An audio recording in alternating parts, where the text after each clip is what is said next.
जैसा क्या हुआ कि मेरी काकी बंदरों से इतनी परेशान हो गई। तो हेलो गाइस, हम जा रहे हैं आज खेत की ओर। मैं और मेरी काकी खेत की ओर जा रहे हैंगे।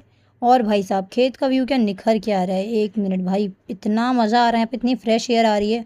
और यहाँ काकी आते से ही ज्वार की फसल काटने लग जाती है। और ये है हमारी नदी जो सूख गई है। और ये देखो काकी यहाँ पे फसल काट रही है। और भाई साहब यहाँ पे बंदर रहेंगे 8-10, वो भी इतने बड़े बड़े, मैं क्या बताऊँ। फिर उसके बाद मेरी डेयरिंग काकी चली जाती हैं बंदरों को भगाने के लिए, क्योंकि वो हमारे खेत के पास आ गए थे और वो हमारे खेत को नष्ट भी कर सकते थे। That's why. और यहाँ पे भी कुछ शोर आ रहा है जैसे कि बंदर, बट एनीवेज भाई साहब काकी डेयरिंग करके तो चली गई, बट इतने सारे बंदर उनसे भगेंगे या नहीं, पॉइंट इज़ दिस।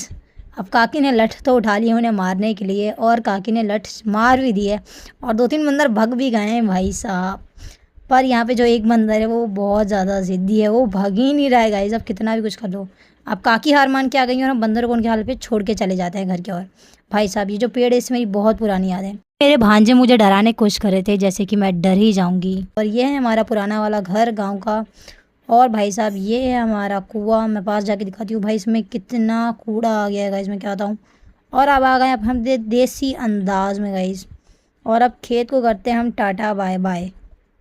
तो खेत को बोल के बाय बाय हम चले जाते हैं घर की ओर। और यहाँ पे कंस्ट्रक्शन का काम अभी तक नहीं हुआ है, यहाँ पे अभी तक रोड बन रही है। मैं आपको दिखाती हूँ भाई, ये देखो पूरी मिट्टी मिट्टी डल रही हैगी। और इस कारण भाई लोगों के घर भी टूट गए हैं। ये देखो, सब्सक्राइब